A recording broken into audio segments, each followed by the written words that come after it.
با مقصد риояи қоида ва меъёрҳои истифодаи қувваи барқ ва тибқи талаботҳои қонунгузории тоҷикистон пешгирии қонуншиканӣ дар самти истифодаи қувваи барқ дар ноҳияи восеъ бо иштироки аҳли ҷамоатчигии ноҳия ҳамоиши маърифати оммафаҳмонӣ доир гардид. дар чорабинии мазкур ки бо пешниҳоди мақомоти прокуратураи ноҳия ба роҳ монда шуд, прокурори ноҳияи восеъ моҳияти талаботи қонунгузориро дар ин самт ба таври сода ва равон шарҳ дода таъкид намуданд ки дар иҷрои талаботҳои қонун бояд ки ҳамаи шаҳрвандон масъулияти ҷиддӣ ҳис намоянд.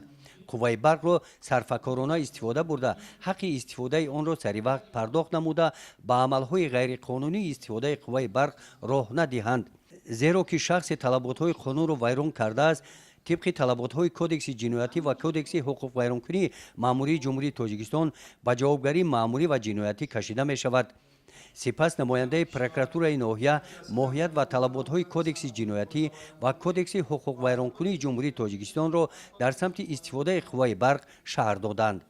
як рӯз пеш ҳамин гуна ҳамоиш бо иштироки роҳбарони ҷамоатҳои шаҳрак ва деҳот, роҳбарони ташкилоту муассисаҳои ҳудуди ноҳия доир карда шуда бо фаҳмонидани моҳияти қонунгузорӣ дар самти истифодаи қувваи барқ таъкид гардид ки бо ҷалби раисони кумитаҳои маҳалла бо усули хона ба хона ба ҳамаи оилаҳо талаботҳои қонунгузорӣ дар самти истифодаи қувваи барқ ба таври фаҳмо ва равон расонида шаванд.